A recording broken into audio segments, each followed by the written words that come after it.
지난 시간에 제가 좀 빨리 하는 바람에 제대로 설명 못하고 지나간 부분들이 있는 것 같습니다. 그래서 그 부분을 조금 보충하고 지나갈 것 같습니다. 보호자와 그 면류관에 대한 보충을 제가 잘 아는 것 같아요. 물론 보호자는 이제 말씀드렸지만 하나님의 의와 공의가 보호자의 기초, 인자와 진실함이 그 앞을 나간다고 말씀드렸습니다. 그러니까 보호자라는 것은 다시 말하면 이제 어떤 임금들이 앉는, 우리가 왕들과 대통령들이 앉는, 또 훌륭한 사람들이 앉는 그런 의자, 이런 좋은 용상이 아니라 바로 공의와 정의가 있는 곳에 함께하는 사람들, 그러니까 공의와 정의를 실행하는 사람들, 정의와 공의와 함께 살고 그와 함께 더불어 실행하는 사람들은 바로 하나님의 보호자에 앉은 사람들이라는 것입니다. 다시 말하면 하나님은 항상 정의와 공의를 실현하며 항상 인자와 진실함으로 행하는 그분이기 때문에, 우리 또한 그분의 자녀이기 때문에 우리도 항상 공의와 정의를 실천하고 인자와 진실함으로 모든 사람을 대할 때 바로 그들을 통해서, 우리를 통해서 저 사람들 하나님의 보호자에 앉고 하나님과 함께하는 사람들이라고 세상 사람들은 말하는 것입니다. 또한 면류관이라는 것은 지난번에 말씀드렸지만 이제 우리가 저 천국에 가서 이 머리에 쓰는 그런 면류관이 아닙니다. 그것은 천국에 가면 그런 면류관이 필요가 없습니다. 이미 말씀드린 대로 면류관은 이제 우리가 잠언서에 보면 그런 말씀이 있어요.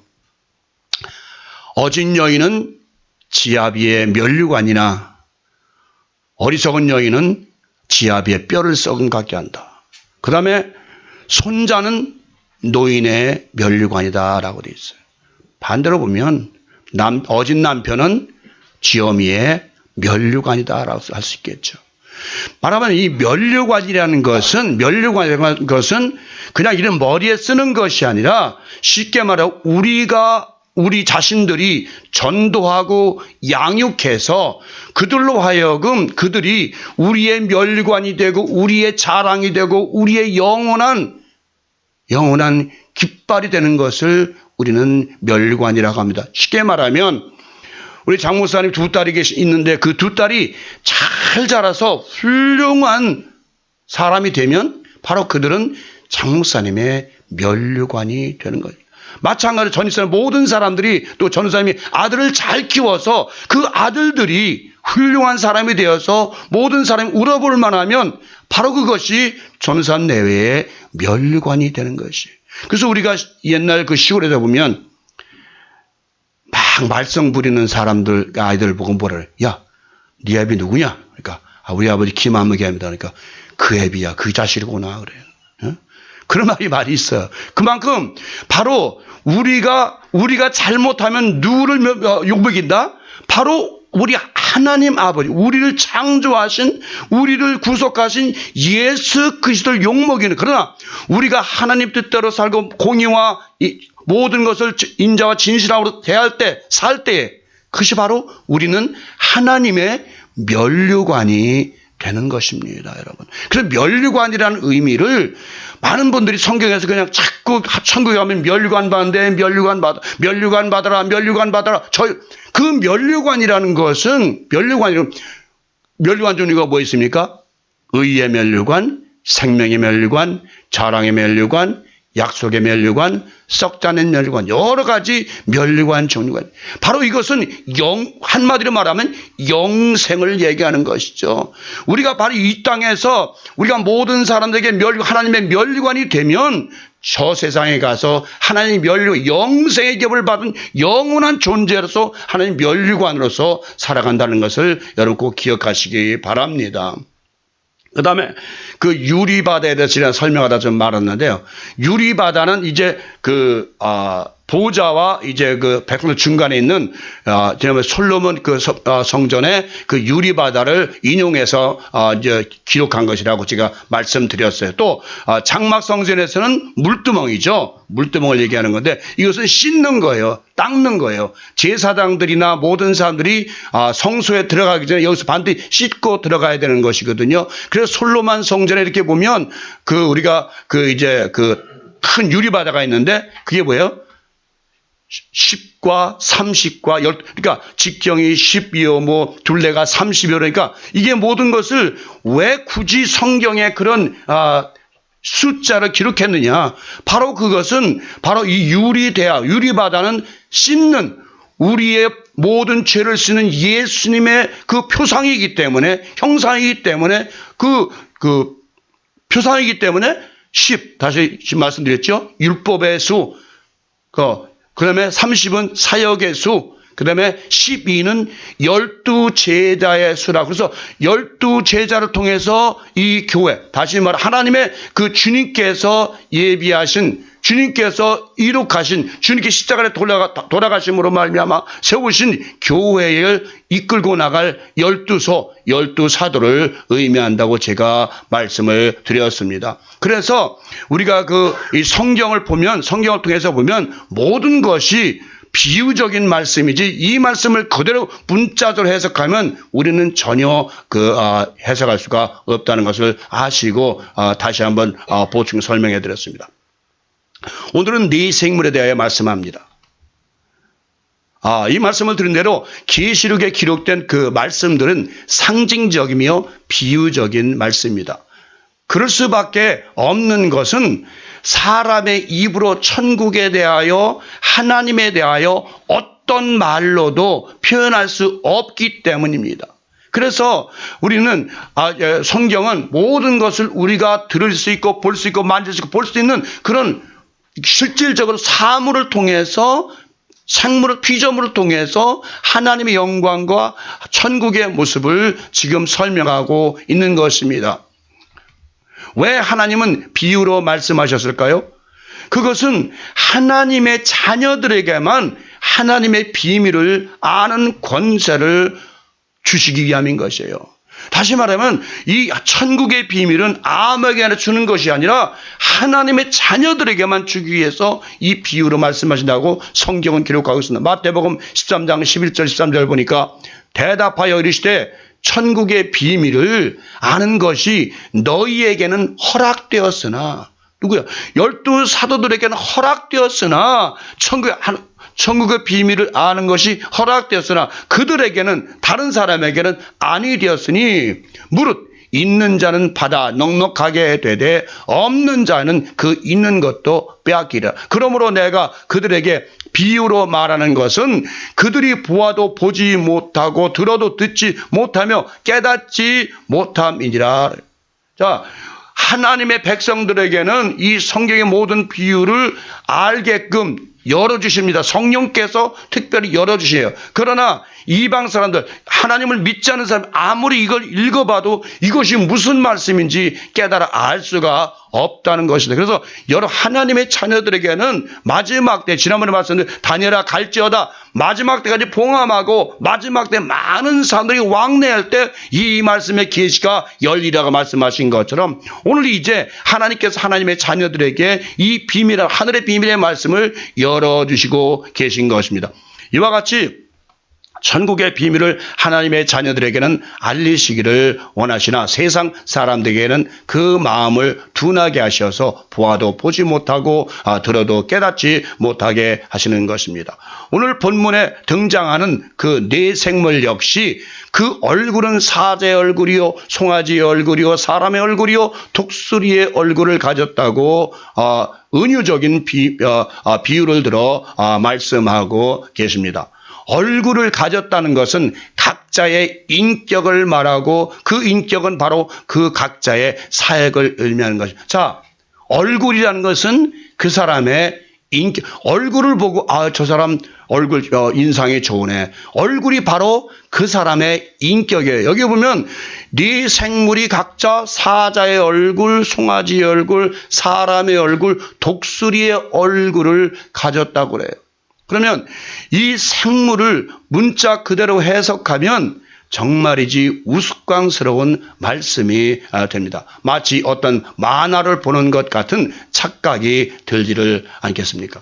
비록 사자와 송아지와 독수리로 표현을 했지만 이 생물은 틀림없이 사람의 인격과 형상이라는 것을 성경이 증명하고 있습니다. 에스겔 제사장이 이에 대하여 기록하고 있습니다. 바로 이 말씀이 에스겔에 기록이 되어 있다는 것입니다. 에스겔서 1장 5절 보니까 그 속에서 네 생물의 형상이 나타나는데 그들의 모양이 이러하니 그들에게 사람의 형상이 있더라라고 돼요.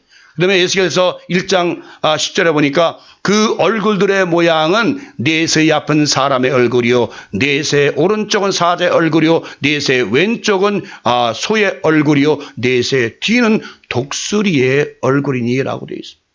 이와 같이 그 얼굴의 모양을 각각 다른 피조물에 인용하여 기록한 것은 각자가 맡은 사명이 다르다는 것을 말씀하고 있는 것입니다. 또한 그 생물들은 앞뒤에 눈이 가득하더라고 기록하고 있습니다. 이미 말씀을 드린 대로 이 눈은 선지자를 의미하는데 바로 지혜의 눈이요, 모든 것을 꿰뚫어 보는 통찰력을 의미합니다. 바로 선지자를 의미하는 것입니다. 이사야 29장 10절에 보니까 대저 여호와께서 깊이 잠들게 하는 신을 너희에게 부어주사 너희의 눈을 감기셨음이니, 눈은 선지자요, 그가 너희 머리를 덮으셨음이니 머리는 선견자라. 선지자의 사역은 앞을 내어다보는 예지와 모든 것을 꿰뚫어 볼 수 있는 통찰력을 가지고 있습니다. 바로 이런 눈을 우리가 가지고 있어야 한다는 것입니다. 우리가 정말 이 선지자의 눈, 선지자의 그 예지를, 지혜를 받아야 우리도 앞을 내다보고 성경을 통해서, 말씀을 통해서 하나님 나라의 그 신령한 세계를 깨달아 알 수 있다는 것입니다. 이런 하나님의 사역을 행하기 위하여 이 땅에 보냄을 받았다는 것입니다. 다시 말하면 이제 우리 또한 이 땅에 하나님의 모든 사역을 감당하게 보냄을 받았던 것. 특히 주의 사역자들은 앞을 내다볼 수 있는 지혜시의 눈과 사람의 마음을 꿰뚫어 볼 수 있는 통찰력의 눈과 영적인 모든 일을 판단할 수 있는 지혜의 눈과 하나님의 말씀을 바로 깨달아 알 수 있는 지식의 눈을 가지고 있어야 바르게 성도들을 인도하며 가르칠 수가 있다는 것입니다.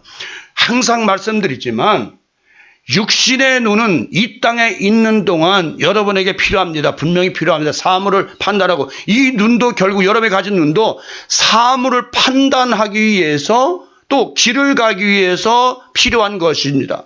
바로 영적인 눈도, 이 지혜의 눈도, 지식의 눈도, 모든 눈도 바로 신령한 세계를 보고 깨닫고 판단하기 하고 분별하기 위해서 필요한 것입니다. 영적인 눈이, 신령한 눈이, 지혜의 눈이, 지식의 눈이 없는 사람은 말씀을 봐도 깨닫지 못하고 영적인 분별력이 없기 때문에 그냥 여기저기 막 쏘다니는 경우가 아주 많이. 이 영적인 분별력 참 중요합니다. 참으로 중요합니다. 오늘날 많은 기독교 목사님들이 있고 많은 종파들이 있습니다. 네 종파가 오르니 내 종파가 오르니 초대교회부터 계속 싸우는 것은 뭡니까? 바로 니파냐, 기독교만큼 그렇게 싸움질하는 종교가 없습니다, 여러분. 이 초대교회 때 보면 이 영지주의, 마르시온파, 그다음에 몬테네스파, 그다음에 정통파, 그 외에도 많은 파들이 서로 싸우는 거예요. 네가 오르고 내가 오르고 네가 오르고 내가. 이것이 결국 기독교의 피나는 역사인 것입니다. 왜 그래요? 왜 그렇게 파가 많고 왜 그렇게 서로 싸움질하고 네가 오르니 내가 오르니 말이야. 우리 모두가 하나님을 바로 볼 수 있는 영적인 눈이 열리지 않고 귀가 열리지 않고 지혜의 눈과 지식의 눈이 없기 때문인 것이에요. 단지 육체의 눈과 육체의 판단과 육신의 지식으로, 학문으로 이 말씀을 판단하기 때문에 사람들마다 생각이 다 다른 것이에요. 만약에 우리 모두가 한결같이 신령한 눈이 있다면, 영적인 눈이 열려 있다면 누구나가 다 하나님의 신령한 진리의 세계를 똑같이 판단하고 똑같이 분별할 수 있을 것이에요. 그런데 모두가 영적인 눈이 없고 오로지 육신의 생각과 육신의 판단으로 하기 때문에 서로 간에 그 의견이 다 다르다는 것입니다. 하나님께서 이 눈들을 가리시면 아무것도 영적으로 판단할 수가 없게 되는 것입니다. 이 네 생물은 바로 하나님의 보좌와 백성들 중간에 위치하고 있습니다. 바로 이는 중보자의 사명을 의미하기도 합니다. 중보자는 언제나 성도들의 기도와 간구를 보좌에 계신 아버지 하나님께 올려드리는 사명을 감당하는 사람들을 의미합니다. 바로 주님의 종들은 성도들의 아픔과 연약함을 인식하여 우리의 영원한 중보자이신 주님께 기도와 간구로 올려 드려야 하는 것이에요. 주님의 종들이 할 일이 설교도 중요하지만 가르치는 것도 중요하지만 바로 중보자로서 성도와 주님 사이에서 이제 우리가 성도들의 아픔과 괴로움과 그 모든 것들을 기도를 함으로 말미암아 하나님께 주님께 이 성도는 이런 아픔이 있습니다. 이 성도는 이런 고통이 있습니다. 이 성도는 이런 부족함이 있습니다라고 주님께 간구와 기도를 올려드려야 되는 것이 바로 주의 종들의 사역인 것입니다. 그런데 몇만 명, 몇천 명 있는 그 성도들의 이름을 다 알겠습니까? 중보자라는 것은 바로 내 자식, 쉽게 말하면 내 자녀가 하나님의 자녀가 이런 자녀가 있는데 이런 자녀의 기도를 어떻게 합니까? 주여 불쌍히 나가 달라고 영에다 긍휼하게 달라고 기도 올리고 간구를 올리는 것이 바로 우리 여러분들이 해야 될 사역인 것입니다. 그러므로 말씀에서 네 생물의 각각 그 다른 모습의 얼굴을 나타내는 것은 바로 우리 주님의 인격과 사역을 나타내는 것이라고도 볼 것입니다. 참고로 말씀을 드리면 우리 주님은 선지자의 직임과 제사장의 직임과 그리고 왕의 직임을 가지고 계신 분입니다. 그러므로 사자의 얼굴은 바로 만왕의 왕이시요 만주의 주이신 그리스도의 인격과 사역을 의미하고, 송아지의 얼굴이라고 나타낸 것은 충성되고 진실하시고 거룩하신 희생제물로 돌아가신 주님의 구속을 의미하고, 사람의 얼굴은 말씀이 육신이 되어 이 땅에 오신 분으로 지혜와 통찰력을 지니신 사람의 아들이신 주님을 의미합니다. 마지막으로 독수리의 얼굴을 지녔다고 기록한 것은 하늘로 승천하신 주님을 의미합니다. 이는 바로 그리스도께서 지니신 모든 능력과 신성을 의미하는 것입니다. 그리스도는 바로 왕 같은 제사장이요 우리의 죄를 위하여 당신의 몸을 속죄 제물로 드리신 구속주이시요 하나님의 지혜와 영광이신 하나님의 아들로서 오신 분이시요 독수리에 올라감같이 그 능력으로 부활하여 하늘로 올라가심을 의미하는 것입니다. 따라서 그의 사역을 감당하는 주의 종들 여러분과 역시 그 사역이 다르다는 것입니다. 사자의 얼굴이라는 것은 바로 용감함을 의미하므로 바로 선교의 사명을 감당하는 사역자들을 의미합니다. 이 선교의 사명 가신 분들, 물론 편하게 선교하시는 분도 있어요. 그런데 정말 지금도 이슬람권과 그들과 싸우면서 그들을 피해가면서 전도하는 분들은 바로 사자와 같이 용감한 그런 믿음이 없이는, 그런 용맹성이 없으면 그들 앞에서 전도를 할 수가 없다는 것입니다. 그리고 송아지에 해당하는 종들은 끝까지 인내하고 충성함으로 해서 자기를 온전히 주님을 위하여 드리는 사역자들을 의미합니다. 다시 말하면 여러분들이 정말 여러 가지 사역자들이 있어요. 끝까지 모든 괴로움을 참고 고통을 참고 끝까지 인내하고 주님께 자기를 드려지는 그런 사역자들도 있습니다.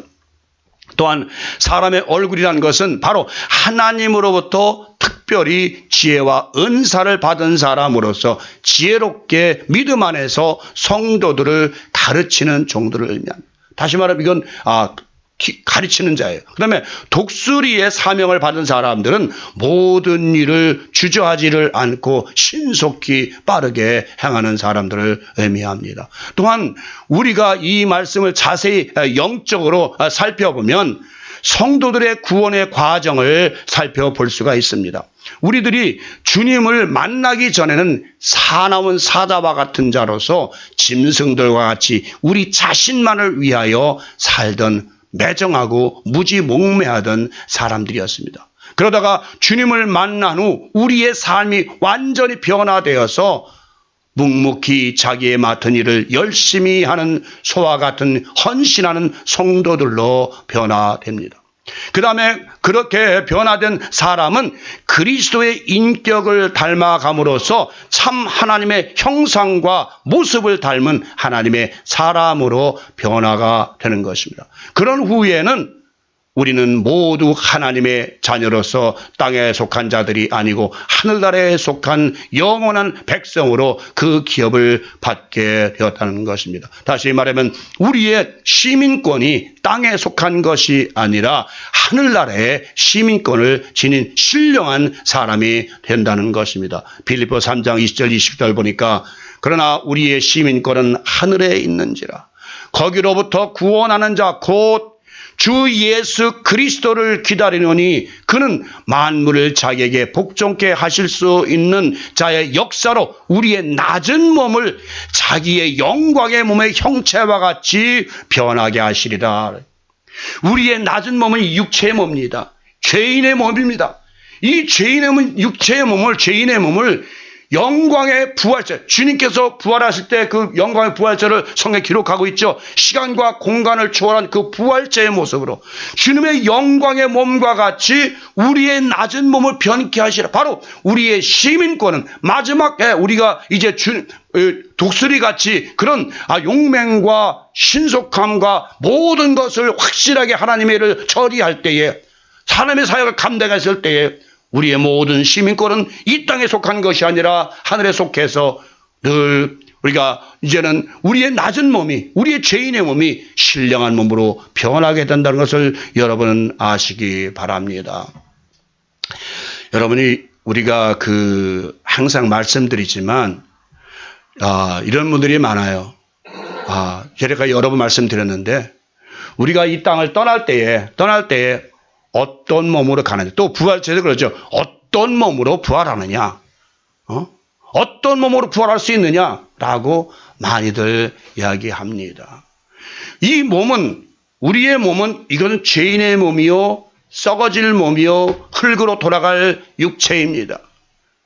우리의 참몸은, 우리의 진실한 여러분과 제 몸은, 신령한 몸은 이 안에 들어있어서 우리가 이 육체를 받는 순간에 신령한 육체로 부활체로서 하나님 나라의 낙원에 들어가게 되는 것입니다. 그런데 이런 얘기들을 아무리 해줘도 사람들은 그 신령한 몸보다는 이 땅에 그냥 죄인의 몸으로 사는 것이 더 좋사오니라고 말하는 분들이 많아요. 쉽게 말하면 저승보단 이승이 그래도 더 좋다라는 분이 참으로 많이 있는 것 같습니다.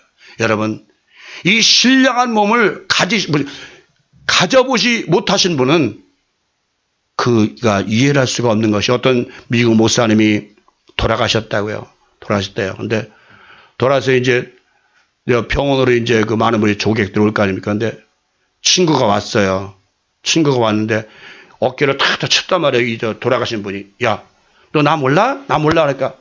근데 이 육체를 가진 사람은 영이 손으로 쳐도 모르고 불러도 모르고 불러요. 근데 나중에 그 목사님이 깨어나셔서 살아나셔서 무엇을 말씀하시냐? 난 너희들을 다 봤다. 너희들의 소리를 다 들었다.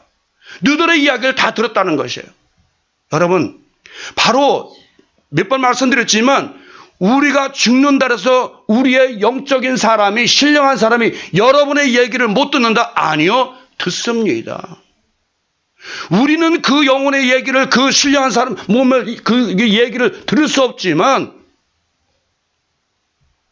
그는 우리의 얘기를 다 듣습니다. 여러분, 쉬운 예로 예수님께서 엠마오로 가던 중에 이제 그 제자들과 함께 걸어갑니다. 그런데 계속 얘기해도 그 제자들인데 그분이 예수님인 줄 알지를 못하는 것이에요. 그 나중에 그 마음을 열어주니까 떡을 떼고 포도주를 마시면 성만찬 시켜서 그 마음을 열어주니까 그때서 주님이었구나라고 깨달아 안 것처럼 우리 신령한 몸은 육신의 몸으로는 깨달아 알 수가 없어. 그러나 이 신령한 몸은 우리의 속사람은 이제 모든 것을 능력을 가지고 생각을 가지고 하늘나라에 올라간다는 것을 여러분 아시기 바랍니다. 여러분이 몇 번을 말씀드렸지만 우리가 이 땅에서 또 벗어난다 해서 우리의 모든 기억력이 잊어버리면 얼마나 좋겠습니까? 그렇죠. 우리의 이 땅에 살았던 모든 기억력을 잊어버린다면 참으로 좋겠죠. 그러나 여러분 누가복음의 16장의 부자와 나사로를 잘 보시죠. 그 지옥불에 앉아서 음부에 앉아서 그 부자가 뭐라고 합니까? 우리 저 세상에 5 형제가 있는데 그들은 좀 이곳에 오지 못하게 나사로를 좀 보내다오라고. 고통 중에서도 세상에 있던 일이 기억나. 이 모든 우리의 사고와 우리의 생각이 완전히 벗어지지 않으면 하늘나라의 입성은 어렵게 되는 것입니다. 그래서 우리가 모든 이 땅에서 왜 사도 바울이 새로운 피조물이 되라, 신령한 사람이 되라, 옛것을 벗어버리라, 죄인의 몸을 벗어버리라 자꾸 말씀하는 것이 무슨 얘기냐면 우리의 모든 옛사람, 죄사람을 완전히 잊어버리고 완전한 새 사람으로 거듭났을 때 비로소 우리는 신령한 몸을 가지고 하늘나라에 입성이 된다는 것을 그들은 말하고 있는 것입니다. 이 소망이 우리의 최고의 소망인 것입니다. 우리는 이 시민권을 얻기 위하여 환난과 연단과 핍박을 받으면서도 끝까지 믿음을 지키며 살기를 원하는 것입니다. 그 다음으로 이 생물들이 각각 6 날개를 가졌다고 기록하고 있습니다. 이사야 선지자도 비슷한 말씀을 기록하고 있습니다. 이사야 6장 1절 3절 보니까 우시야 왕이 죽던 해에 내가 본즉 주께서 높이 들린 보좌에 앉으셨는데 그의 옷자락은 성전에 가득하였고 스랍들이 모시고 섰는데 각기 6 날개가 있어 그 둘로는 자기의 얼굴을 가리었고 그 둘로는 자기의 발을 가리었고 그 둘로는 날며 서로 불러 이르되 거룩하다 거룩하다 거룩하다 만군의 여호와여 그의 영광이 온 땅에 충만하도다 하더라. 이 생물들 역시 하나님의 영광을 찬양하며 나르고 있습니다. 얼굴과 발을 가리었다는 것은 어떤 피조물도 하나님 앞에서는 자기를 완전히 드러낼 수가 없다는 것을 의미하는 것입니다. 그러면 이 생물들의 날개는 무엇을 상징할까요? 에스겔 제사장이 이렇게 기록하고 있습니다. 에스겔서 24장 보니 1장 24절 보니까 생물들이 갈 때에 내가 그 날개 소리를 들으니 날개 소리를 들리는 거예요. 여러분 날개가 있어요. 날개 소리를 들으니 많은 물소리와도 같으며 전능자의 음성과도 같으며 떠드는 소리 곧 군대의 소리와도 같더니 그 생물이 설 때에 그 날개를 내렸더라. 이러보건대 바로 이들의 날개는 하나님을 모셔 서 있는 천사들, 다시 말하면 하늘의 군대를 의미한다고 할 수 있겠습니다. 하나님은 바람 날개로 다니신다고 시편은 기록하고 있습니다. 바로 바람은 하나님의 사역자들이라고 히브리서는 기록하고 있습니다. 또한 하나님께서는 독수리와 같은 날개를 이스라엘 백성들을 업어 인도하셨다고 기록하고 있어요. 바로 하나님은 그들이 부리시는 천사들을 보내어 하나님의 자녀들을 구원하신다는 것을 여러분들은 아실 것입니다. 그 증거로 하나님은 아수르 군대 18만 5천인을 하나님의 천사를 보내어서 진멸하셨습니다. 이사야 37장 35절 30절에 보니까 대저 내가 나를 위하여 내 종 다윗을 위하여 이 성을 보호하며 구원하리라 하셨나이다. 하니라. 여호와의 사자가 나가서 아수르 진중에서 18만 5천인을 쳤으므로 아침에 일찍이 일어나 본즉 시체뿐이다. 자, 이 무슨 얘기냐면 이제 사내립 군대가, 아수르 군대가 히스기야 왕을 쳐들어왔습니다. 계속 하나님을 비방합니다. 네가 과연 하나님이 우리를 이길 수 있다고 생각하냐? 네가 하나님의 신을 믿는다고 우리를 물릴 수 있냐? 네가 우리의 말 한 필도 이길 수 있겠느냐? 절대 못하다고 계속 비웃습니다. 그럴 때에 히스기야가 옷을 찌르며 하나님께 기도하면, 하나님이여, 저 이방인들이 하나님을 진멸하면서 하나님을 비하하지 듣지 못하십니까? 그랬을 때 이사야 선지자가 뭐라고 합니까? 절대로 아수르 군대가 예루살렘 쳐들어오지 못한다. 그래서 뭐래요? 하나님께서 천사를 보내서 밤에 18만 5천 명을 그 자리에서 다 진멸했다고 성경은 기록하고 있습니다. 하나님의 군대를 보내서, 하나님의 군사를 보내서 18만 5천을 죽여. 이와 같이 하나님이 부리시는 천사들을 보내서 성도들의 위기 때마다 구원하시는 것입니다. 사도행전에서는 깊은 옥에 갇혀 있는 베드로를 천사를 보내어 구원하셨습니다. 또한 하나님은 미친 선지자 발람에 가는 길을 하늘의 군대 장관인 천사를 보내어서 그의 길을 막으셨습니다. 이와 같이 하나님은 하나님이 부리시는 천사들을 통하여 하나님의 사역을 하시고 계신 것입니다. 하늘나라에는 우리가 상상할 수 없는 수많은 하늘의 천군이 둘러서 있다는 것을 성경은 기록하고 있습니다.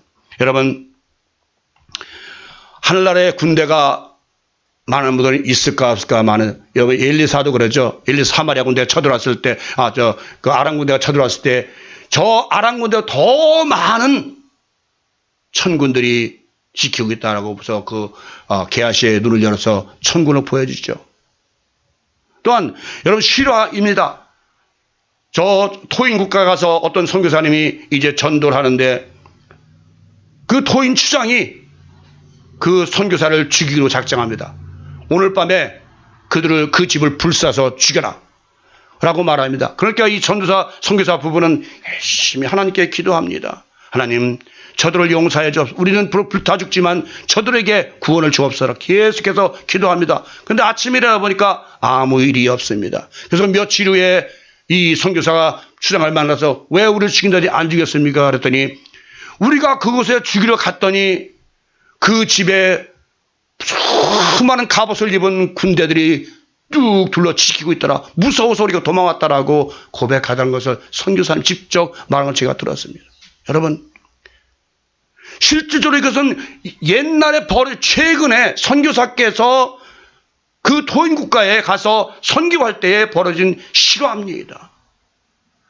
하늘의 천사는 수도 없이 이 세상 천군 천사, 이 세상 군인 아무것도 아닙니다. 원자폭탄 핵무기로도 그들은 진멸할 수가 없고 한 옷자락도 상하게 할 수 없는 것이 바로 하늘의 군대들입니다. 이제 그 하늘의 군대들이 머지않아 이 지구상의 많은 죄인들을, 악인들을 진멸할 것입니다. 한편 날개는 하나님의 그 보호하심을 의미하기도 합니다. 시편 57편 1절 보니까 하나님이여 내게 은혜를 베푸소서, 내게 은혜를 베푸소서. 내 영혼이 주께로 피하되 주의 날개 그늘 아래에서 이 재앙들이 지나기까지 피하리이다. 이와 같이 주님의 날개는 우리를 보호하셔서 안전하게 하시는 안식과 사랑을 의미하기도 합니다. 마태복음 23장 37절 보니까 예루살렘아 예루살렘아 선지자들을 죽이고 네게 파송된 자들을 돌로 치는 자여, 암탉이 그 새끼를 날개 아래 모음같이 내가 네 자녀를 모으려 한 일이 몇 번이더냐.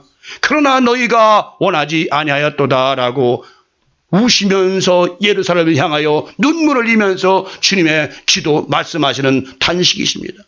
이와 같이 하나님은 하나님의 자녀들을 보호하시고 지키시기를 원하시는 것입니다. 그 사역을 감당하는 피조물들이 바로 영적으로는 하나님의 부리시는 천사들인 것입니다. 바로 천사들이 하나님의 특별히 구원 얻을 자들을 위하여 이 땅에 보냄을 받은 하나님의 사역자들인 것입니다. 제가 어떤 우리 젊은 한 사람이 사역 간증하는 걸 들어봤습니다. 그 젊은이가 이제 차를 몰고 후리를 달리는데 갑자기 어떤 앞에 할머니가 탁 나타나더라는 거예요.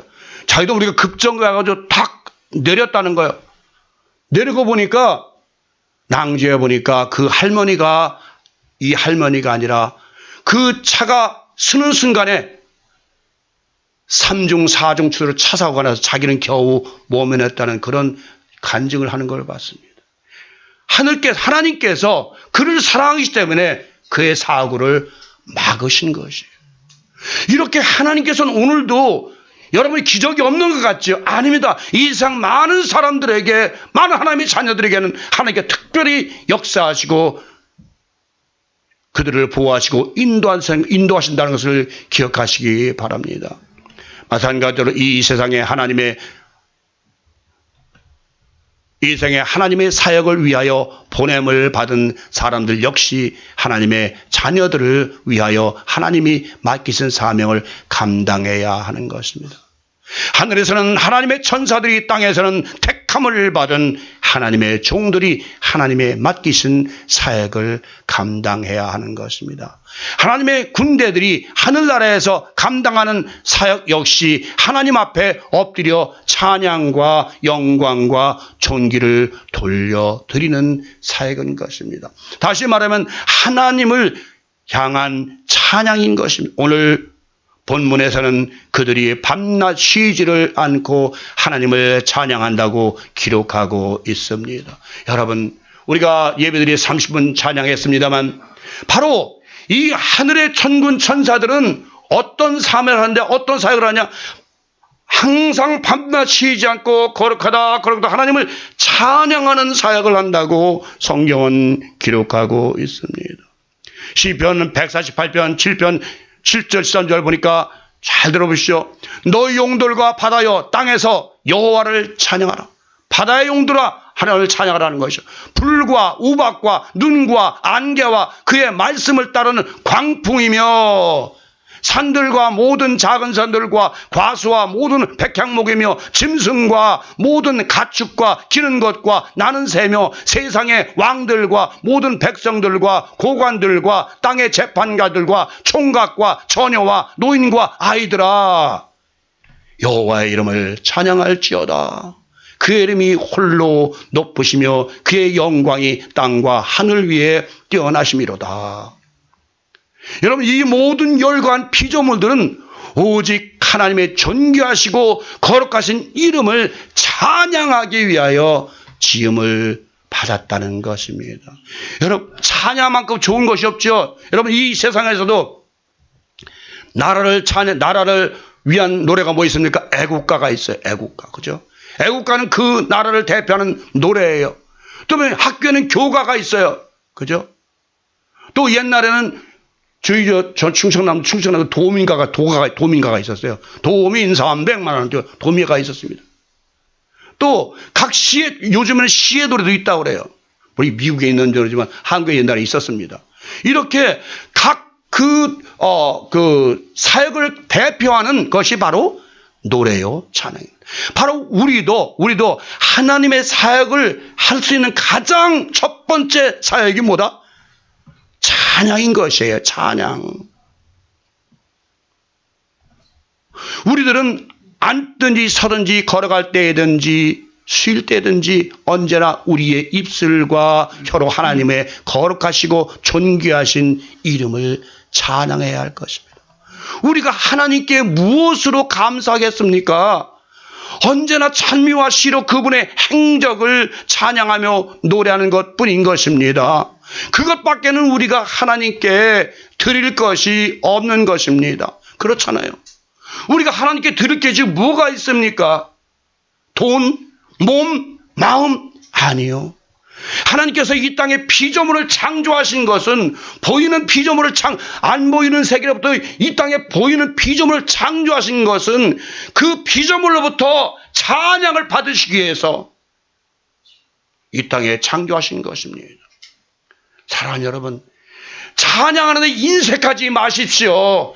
하나님을 찬송하는 데 인색하지 마십시오. 여러분의 목소리를 다하여, 음성을 다하여, 여러분 힘을 다해서 하나님을 찬양하십시오. 여러분, 성 프란시스는 얼마나 하나님을 찬양했는지 아십니까? 날마다 그의 입술로 찬양과 시로 하나님께 영광을 돌렸습니다. 하나님께 막 날 달라고 하는 것이 기독교인이지만 그것이 아니라 그의 나라와 그의 의를 구하는 바로 첫째 관문은 그분을 찬양하는 것입니다. 그의 이름을 찬양하는 것이에요. 그분께 찬양으로 영광을 돌리는 것입니다.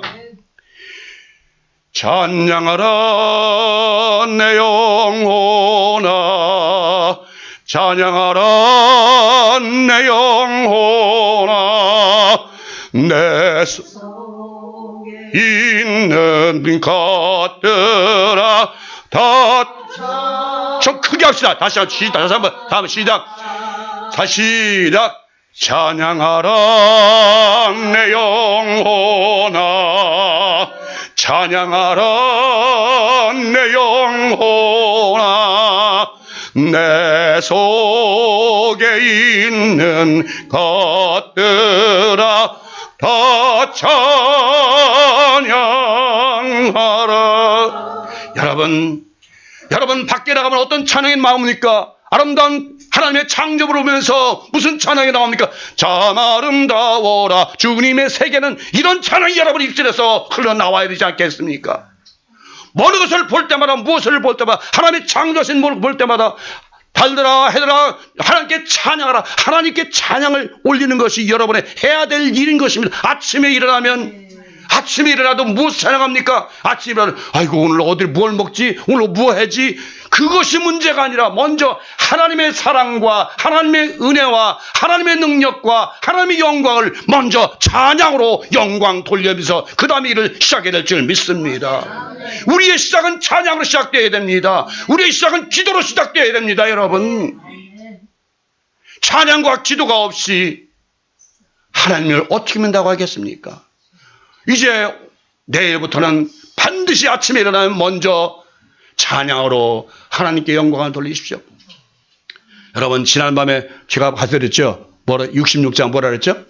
또 기억 못 하시죠? 수없이 했었는데, 지난밤에 보호하사 잠잘 자게 했으니 고마우신 주의 은총 감사 찬송합니다. 이거 4절까지 부르면 기도와 찬양이에요. 그 가사 내용은 내 영혼을 보호하시고 나를 보호하시고 오늘 하루도 지켜주옵소서라는 찬양이거든요. 지난밤에 보호하사 나를 잠잘 자게 했으니 고마우신 주의 은총 감사합니다라는 찬양이 먼저 나와야 될 거 아니에요. 참 답답해 진짜로. 찬양이 안 나오세요. 어떻게 주님을 믿는다고 하겠습니까? 내일 아침부터 꼭 잊어버리지 마시고, 다른 찬양을 잘 모르겠거든. 아침에 일어나보자 몇 장? 66장 꼭 찬양하십시오. 그게 기도요, 찬양인 것입니다. 여러분, 우리의 삶이 항상 찬양으로 시작하여 찬양으로 끝내는 그런 삶이 되시기를 바랍니다. 우리의 삶이 언제나 하나님께 찬양으로 영광 돌리며 그분의 이름을 높이는 삶으로 시작되기를 바랍니다. 우리의 입에서 찬양과 시와 찬미가 끊어지지 않고 늘 하나님을 향한 찬양과 찬미와 시가 늘 흘러넘치는 우리의 아름다운 입술과 혀가 될 수 있도록, 우리를 주장할 수 있도록 성령께 날마다 기도하십시오. 여러분의 입술에서 찬양과 찬미와 시 끊어지지 않기를 성부와 성자와 성령의 이름으로 간절히 축원을 드립니다.